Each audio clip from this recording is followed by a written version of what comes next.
अच्छा भैया, हम गायक कलाकार संजय लाल यादव आज हमारे समाज में शिक्षार्थियों के लिए शिक्षा के प्रति एक छोटी सी मासूम बच्ची शिक्षा का प्रेरणा स्रोत बनी है। 4 लाइन भूमिका में भाव है क्या?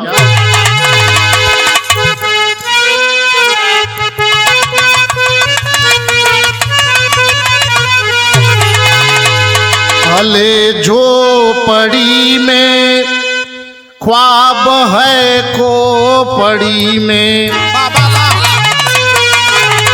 रोपड़ी लेखनी ऐसा सुन के तराना,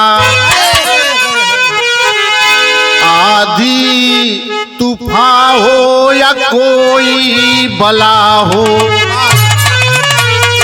आदमी सोचता अपनी मंजिल को पाना, गरीबी अमीरी तो जीवन की छाया, हर किसी को इसी राह में होगा जाना, ईले सदेते सबासी किसी की हो बेटी, इसने जीवन में जलकर नहीं हार माना।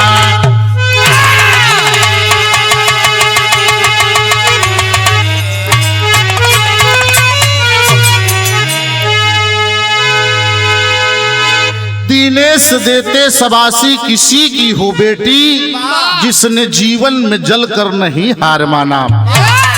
2 लाइन गजल का भाव माट साहब।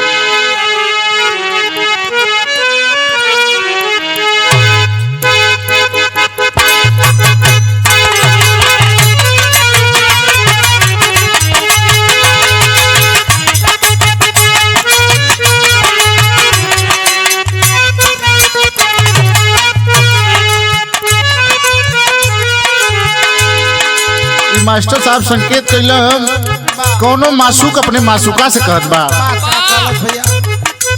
क्या कहत बा? तुम तो ठहरे परदेसी,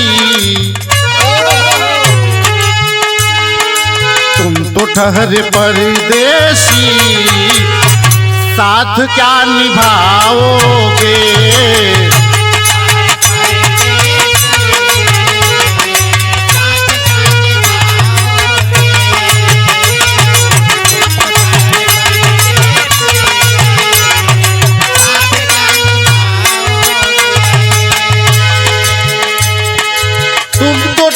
परदेसी साथ क्या निभाओगे,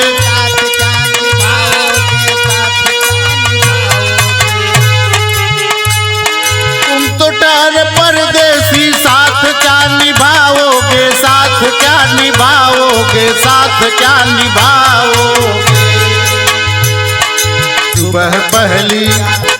सुबह पहली गाड़ी से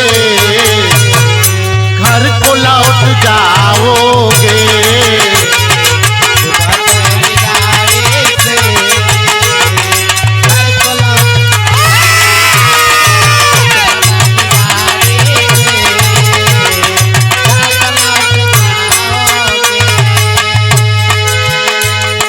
लेकिन कवि की लेखनी संकेत करती है इस जमाने को क्या?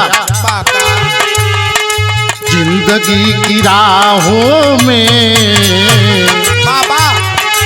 जिंदगी की राहों में कांटों का फसाना है,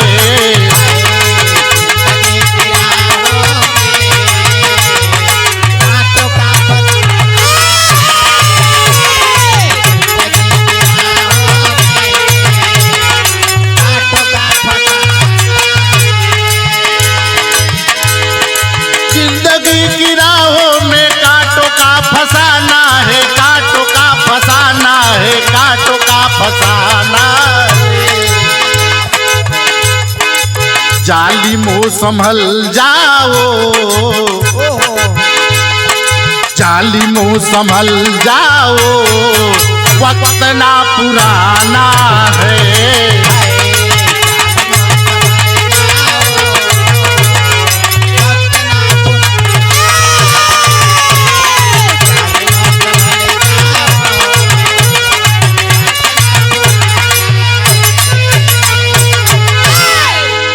आज कवि की लेखनी संकेत करती है कि ये मनु का भारत नहीं है। आज ये डॉक्टर भीमराव अंबेडकर और बहन कुमारी मायावती, माननीय मुलायम सिंह यादव के सपुत्र श्री अखिलेश यादव का जमाना है। आज की बेटियां चंद्रयान पर सुनीता विलियम्स जा करके 9 महीने रह करके आई है। आज की बेटियां कुछ भी कर सकती हैं। यहीं से कहानी की शुरुआत है। शेर का भाव लगन।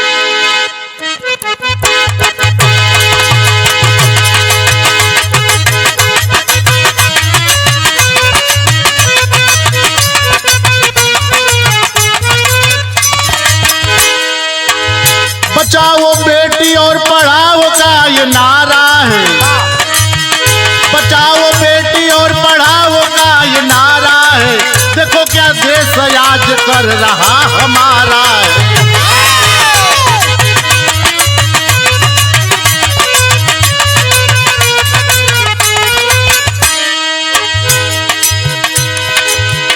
तमन्ना जीवन में यारो अपार होती है।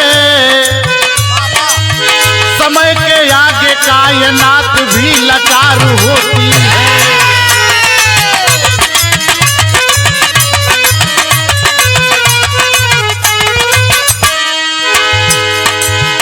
जिला अम्बेडकर नगर अरई गांव की कहानी है।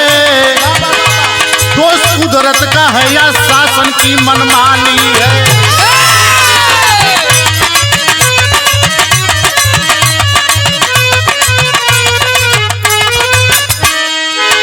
पति अभिषेक संग में नीतू गुजरिया हो। एक था बेटा बेटी छोटी सुकुमरिया हो।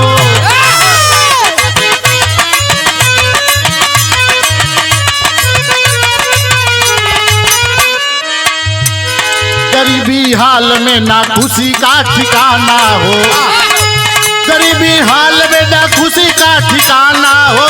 अनन्या सोचती थी मंजिल को बस पाना हो।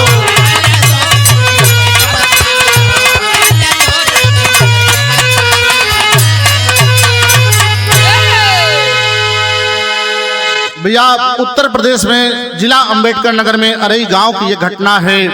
2 दंपत्ति परिवार अपना झोपड़ी बना करके रहते थे और उस परिवार में अभिषेक और उनकी पत्नी नीतू, गोद में एक छोटे बिटिया बा। जौने बिटिया का नाम अनन्या बा। मात्र वो बिटिया 8 साल का भइल बा। एक छोटा बेटवा बा। छोटे परिवार बा और वो गरीबी में दिन बितावत हो। और जब गरीबी में दिन बितावत हो तो अपने मन में इतना दुख होत बा कि कौने तरीके से हमहन व्यवस्था करत है रोटी पे नमक। अनन्या बिटिया के कैसे पढ़ावल जाई तो तर्ज बदल भैल का।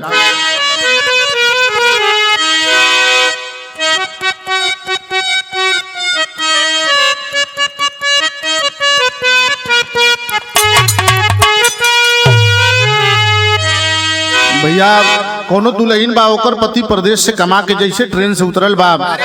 दुल्हनिया ओके आने गईल बा अपने पति के, तो हथवा में छाता ले ले बा। बारिश हो तो छतवा बंद कैले है।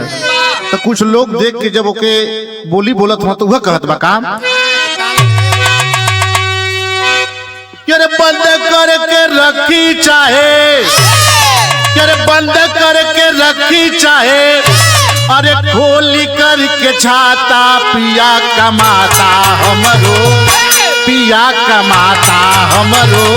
देखी देखी तोर का बबाता पिया कमाता हमरो।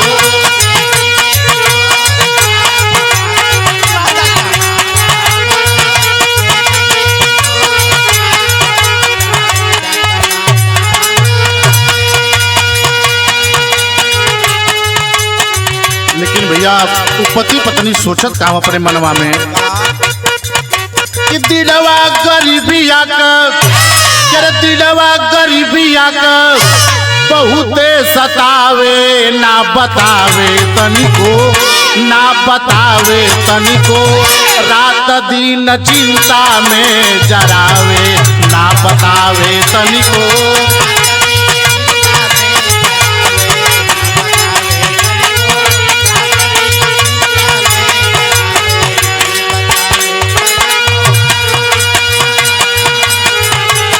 भैया गरीबी का दिन बड़ा बेकार होला।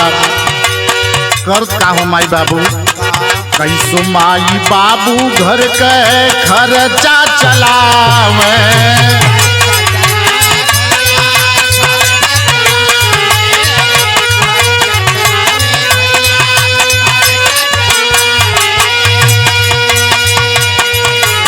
कैसो माई बाबू घर का खर्चा चलावे। आधा पेट खा के बेटी अनन्या के पढ़ावे।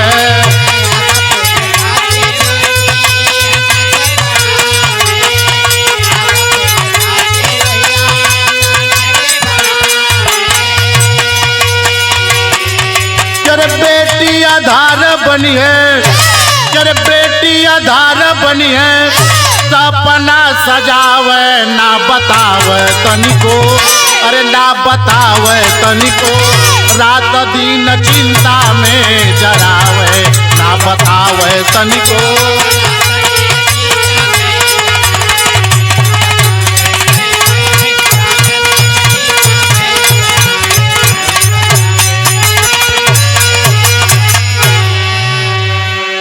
बिटिया का परवरिश छुटैये पर से करत हो माई बाबू। जा मेहनत मजदूरी कई के लेके आवा, आज जब लेके आवा तो रोटी पर नमक के व्यवस्था करें। वो बिटिया अनन्या से समझावत हो, मन में हौसला विभाग बिटिया पढ़ा, लेकिन जब बिटिया पढ़े लगल, खर्चा बढ़े लगल तो अपने बेटी के समझावत हो। का समझौला, एक लाइन तोड़े लगल माट साहब।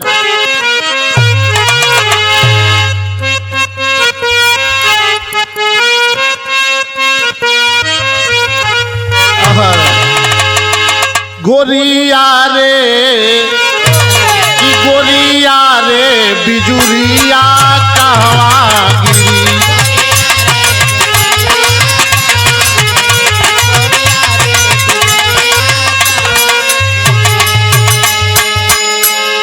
रस भरली गगरिया कहवा डरी की गोरिया रे, की गोरिया रे बिजुरिया कहवा गिरी।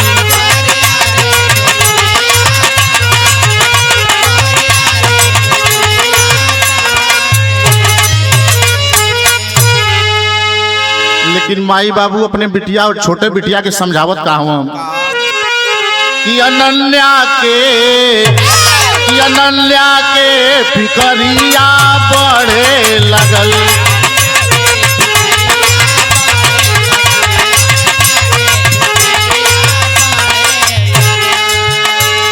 कि जब दुई में उजा के पढ़े लगल, कि जब दुई में उजा के पढ़े लगल, अनन्या के फिकरिया बढ़े लगल।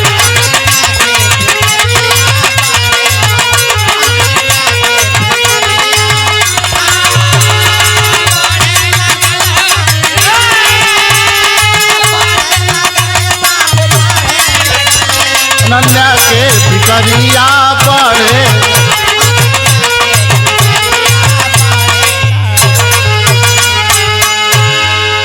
बगलिए के अपने ग्राम सभा अरई के प्राथमिक विद्यालय में वो बिटिया कक्षा 1 से 2 में जब गईल बा त आईएएस बनब ना त डिप्टी कप्तान हो।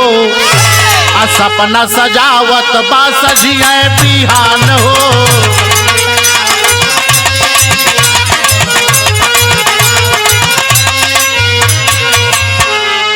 आसमान पर ही पारा चढ़े लागल, अनन्या के फिकरिया बढ़े लगल।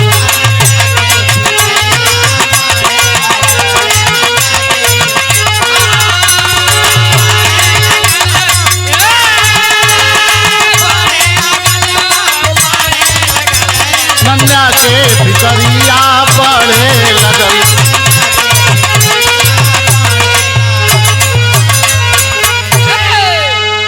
अब तो बाबू बिटिया छोट रहल, कोनो तरीके से काम चल जात रहल, लेकिन अब खर्चा बढ़े लगल। जब खर्चा बढ़े लगल तो माई, गरीब माई बाबू के अंदर फिकर सतावत बा कि बिटिया के शिक्षा कैसे पूरा होई। लेकिन बिटिया सोचत बा कि या तो हम डीएम बनब या तो डिप्टी एसपी बनब। हम ओकरे मन में यह विचार बा, ओकरे हौसला के देख के माई बाबू दिन समझावत हो। का समझल तरज बदल तुम्हारे साहब।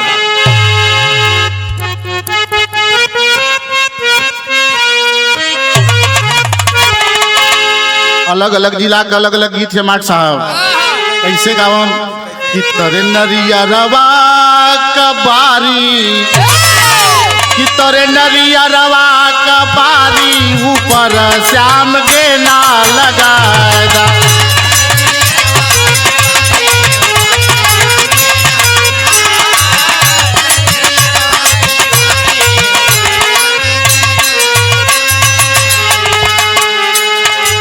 यही के बदल के जेपी भैया बोगावेली भौजी हमारा कि अरे का होई पूरी मिठाई, अरे का होई पूरी मिठाई बलम सतुआई बनाएगा।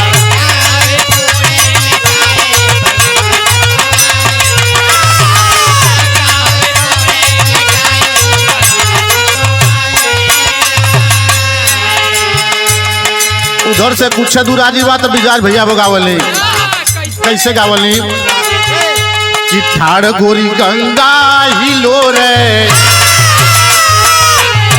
अरे ठाड़ गोरी गंगा हिलो रे मछरिया ले गई झूलनिया।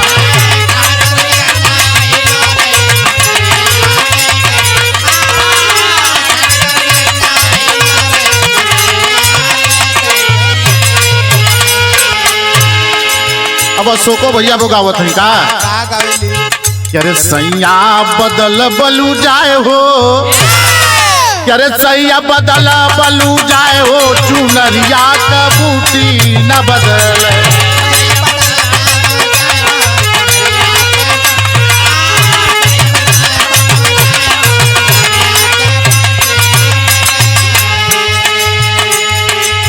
लेकिन स्टूडियो के रिकॉर्डिंग सूरज भैया का जवन मित्र है का कहली कि मैं तेरी डिम्पल का पाड़ी, अरे मैं तेरी डिम्पल का पाड़ी राजेश खन्ना खोलो केवाड़ी।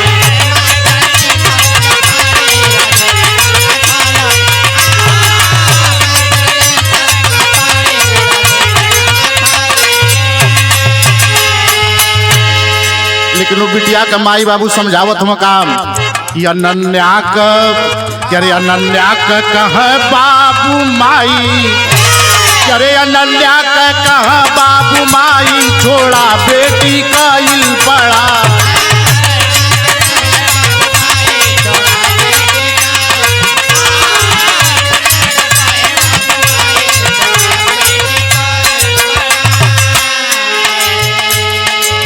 राती के सुतले में बिटिया जब कहले कि हम डीएम बनम बाबू, जैसे लाल बत्ती लेके डीएम साहब चले हम लाल बत्ती लेके चलब, गरीब बा लेकिन ख्वाब अंदर बा। तब माई बाबू समझावत हुए बिटिया हमन उतना कमाई ला कि 2 वक्त का रोटी हो जा, डीएम बने का सपना छोड़ दा। काहे से कि आज कई परिवेश बड़ा बेकार है, शासन बा ऐसन बा लोगवा पे हाल हो।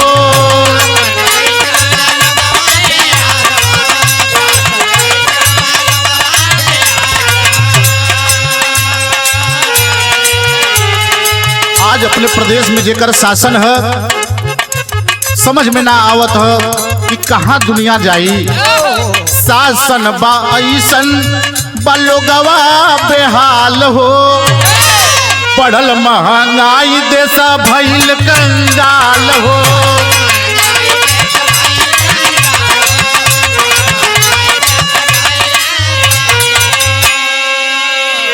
नौकरी दा अरे नौकरी दमन से हटाई,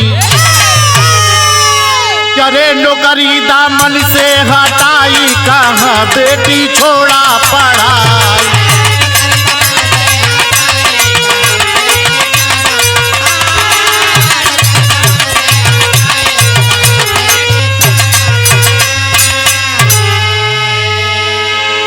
आज भारतीय जनता पार्टी का सरकार डबल इंजन का सरकार बा देश में। अपने प्रदेश में का हाल कैसन बनौले बाटे लोग।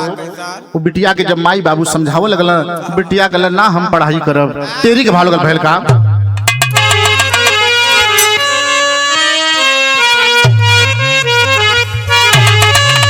अरे जमाना जिसके आगे झुक गया, अरे जमाना जिसके आगे झुक गया, इरादा अटल हुआ, हर बदल दिया पैमाना। जमाना जिसके आगे झुक गया, इरादा अटल हुआ, हर बदल दिया पैमाना। तर्ज बदल पहल का।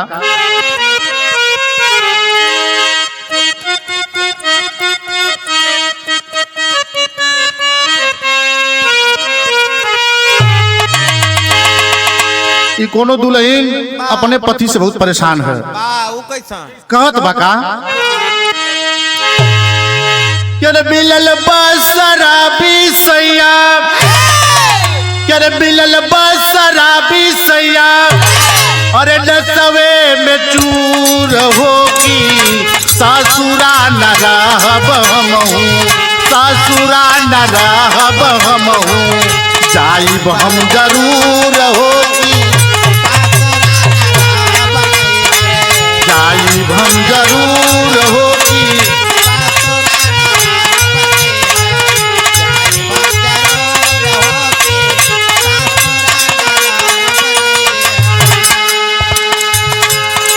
बिटिया के हौसला के दौरान तब तक घटना का घटत है कि तबले बीजेपी शासन, कि तबले बीजेपी शासन कैले बायलान होगी, आफत में पड़ल बाटे, आफत में पड़ल बाटे, साबकर परान होगी।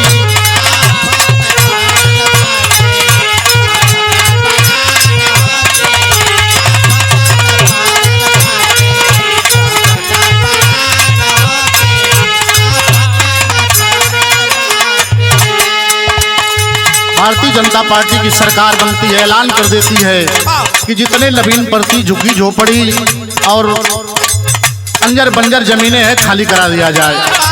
तो भैल काम सुनी के आदेश लोगवा कैल घबराई,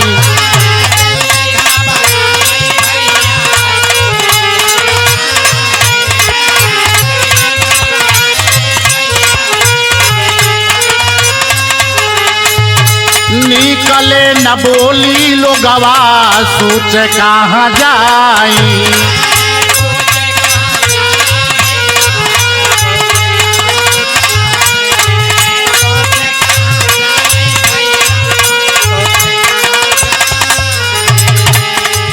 घरवा बेगिया लगवल बेईमान होगी, आफत में पड़ल बाटे, आफत में पड़ल बाटे, साबकर परान होगी।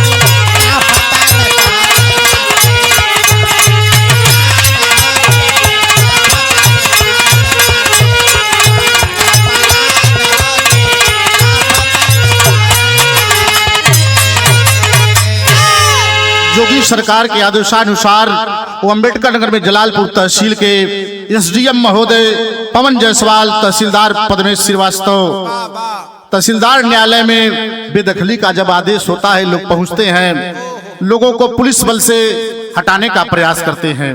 भारी मशक्कत प्रशासन को करना पड़ता है, तब तक कोई आग लगा देता है। जब आग लगा देता है, लोग अफरा तफरी मस्ती भागना शुरू करते हैं। जब भागना शुरू कैल तब तरज बदल भैल का उसमें का सीन कैसन बा।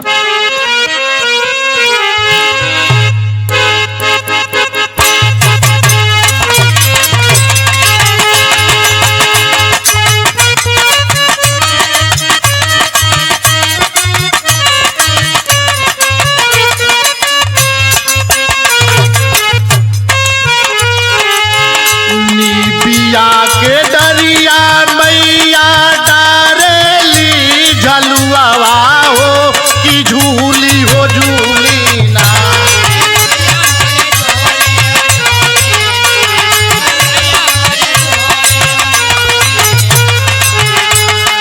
देवी मोरी गावली गीतिया हो कि झूली हो झूली ना।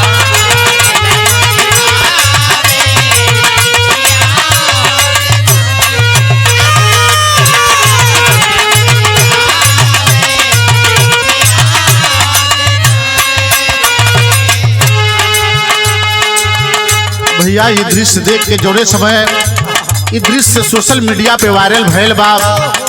हमारे समाज सेवी मित्र अनिल यादव माननीय दुर्गा प्रसाद मंत्री के जो नाती लगते हैं, 9 बार सदर विधानसभा से विधायक रहे लगातार, और शेरे पूर्वांचल रमाकांत यादव के जो अभिन्न अंग हमारे मामा लगते हैं आप रामसवत पहलवान जी, जो उप ब्लॉक प्रमुख पलहली से रहे आजमगढ़ से, फोन करते हैं कि बाबू इस गाने को जरूर आप गाइए।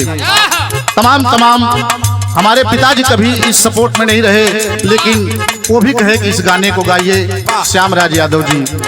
और उनके परम मित्र आप राम वृक्ष गौतम महाप्रधान बिरमा की धरती से, जो वर्तमान में बसपा बहुजन समाज पार्टी के आप जोनल कोऑर्डिनेटर हैं। तमाम लोग, राम समूज विश्वकर्मा, एडवोकेट आशीष शर्मा हाई कोर्ट और छतरपुर के पूर्व प्रधान दीपचंद यादव वर्तमान प्रधान, उनके सपुत्र हैं हमारे बड़े भाई राजनारायण यादव जी, इस गाने को गाने के लिए प्रेरित किए। महल का गाना में आगिया में जारत बा गरीब के झोपड़िया हो, झोपड़िया ठन के ना,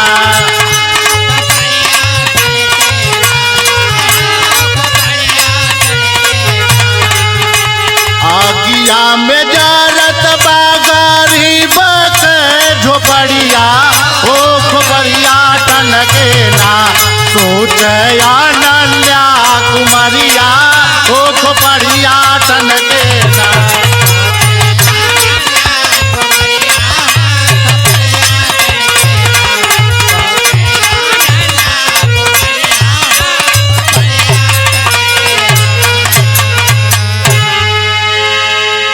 जौने समय आग लगा दिले वहाँ चारों तरफ हाहाकार मच गए।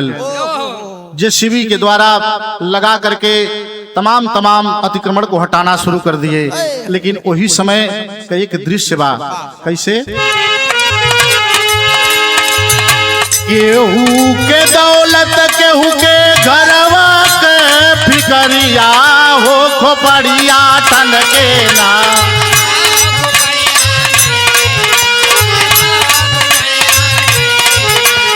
केहू के दौलत केहू के घरवा के फिकरिया हो, खोपड़िया ठन के ना, अनन्या सोच अपन नौकरिया हो, खोपड़िया ठन के ना।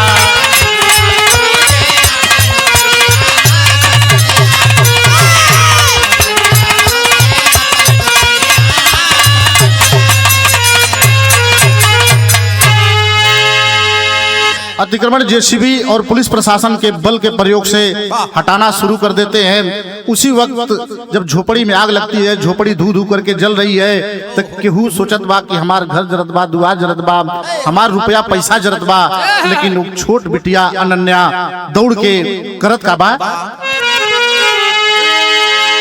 अगिया में कूदी गईली छोटा की कुमरिया हो, खोपड़िया ठन के ना, हो खोपड़िया ठन के ना, जरली यही घर के बहरिया हो, खोपड़िया ठन के ना।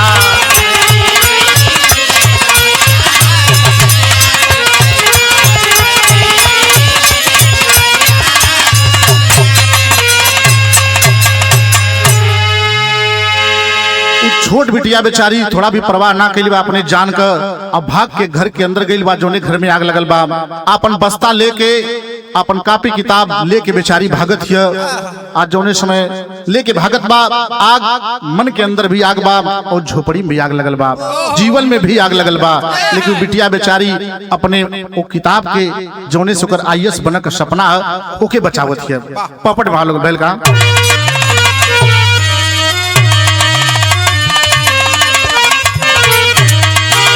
सोचा यसुआ के बहाई कहवा जाई हो, अजे कर गईल घरवा या जराई कहवा जाई।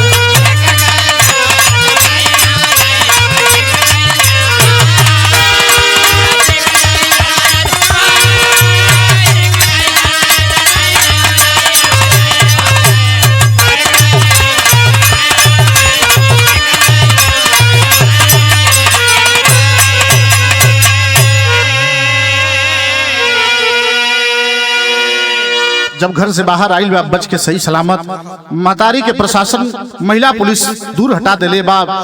अपने धौस से वो बेचारी बिटिया भाग के गई। महतारी जब देखले बा अपने बिटिया के, कहत बारे तो झूठे कापी आने किताब आने चल गईलू।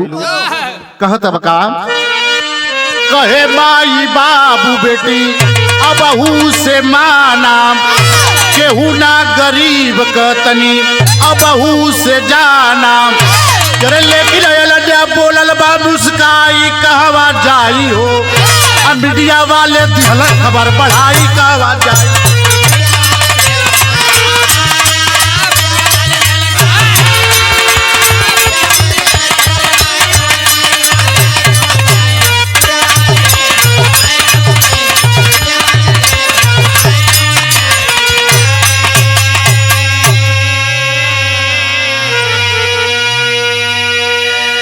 जनपद अंबेडकर नगर में जलालपुर तहसील के अंतर्गत अरई गांव में आग लगल बा। लेकिन मीडिया वाले ओके मीडिया, सोशल मीडिया, राष्ट्रीय मीडिया, अंतरराष्ट्रीय मीडिया और सुप्रीम कोर्ट ने भी इस दृश्य की आलोचना किया।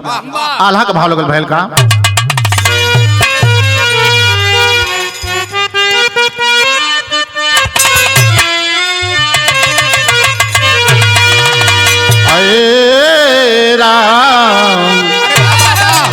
मुगल सिकंदराबाद साहारी गईल भैया,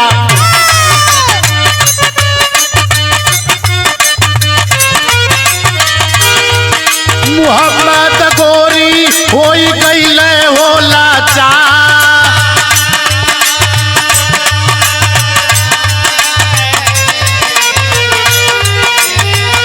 मनुवादी शासन का बा टूटल गुमनवा भैया, बाबा साहब के आगे मानल लोगवा।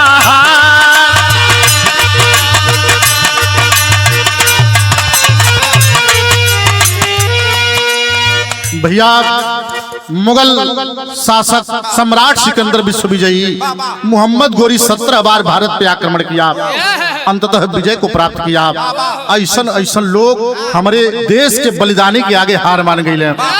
वही में से भारत रत्न एक अवतार ले बाबा डॉक्टर भीमराव अंबेडकर जी संविधान बनौले। इनके संविधान से आज गरीबन का सुरक्षा होत बा, वही अधिकार के बचाव का बात होत बा।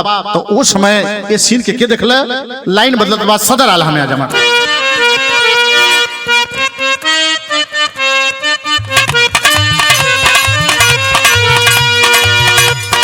धन्य हो मुलायम, धन्य तू हरो लालाना।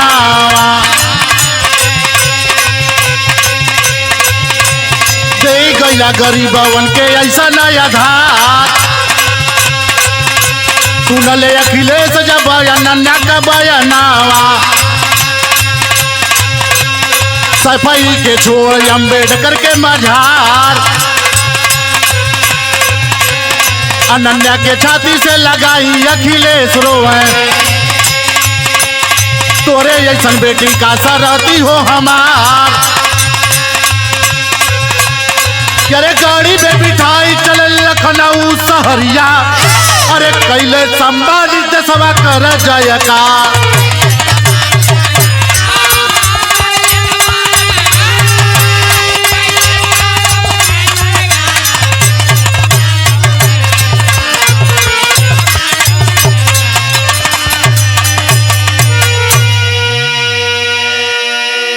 इस खबर को सोशल मीडिया के माध्यम से और स्थानीय नेताओं के माध्यम से जब समाजवादी पार्टी के राष्ट्रीय अध्यक्ष श्री अखिलेश यादव पुत्र स्वर्गीय श्री नेताजी मुलायम सिंह यादव को जब पता चलता है तो आनंद फानन में भाग करके अंबेडकर नगर के ग्राम सभा अरई में आते हैं और जाते हैं। ब्लैक कमांडो से घिरे हुए अखिलेश यादव उस बेटी को छाती से लगाते हैं और लगा करके कहते हैं कि बेटी तुम चिंता मत करो, जिसका कोई नहीं होता उसका अखिलेश यादव होता है।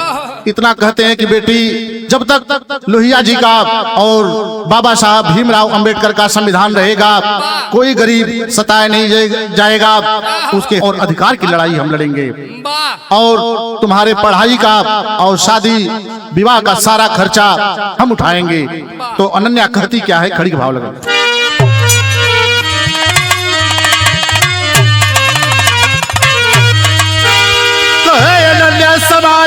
रोई रोई बाबूजी, नेता अखिलेश जैसा धरती पर ना होई बाबू।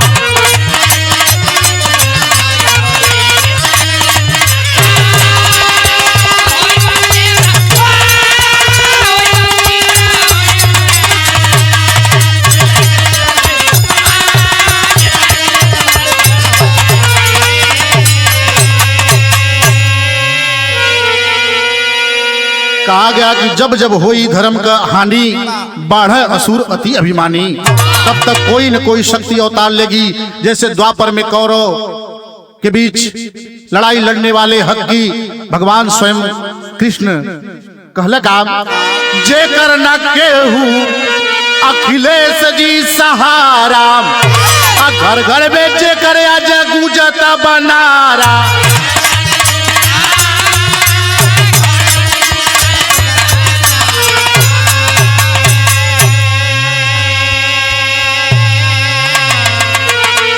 गैला नेता मुलायम, करे गैला नेता मुलायम जी सजोई बाबूजी, नेता अखिलेश जैसा धरती पर ना होई बाबू।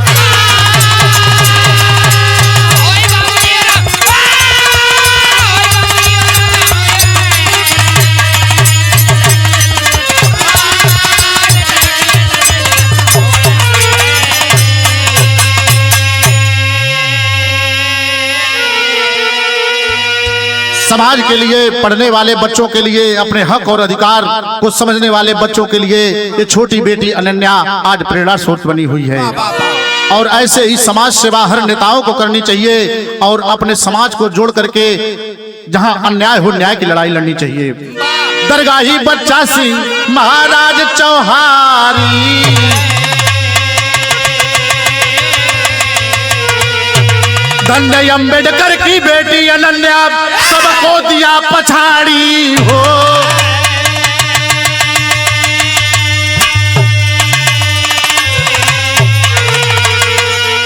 कि जमाना जिसके आगे झुक गया, तो दिनेश संजय लाल का सच्चा होला गाना, जमाना जिसके आगे झुक गया।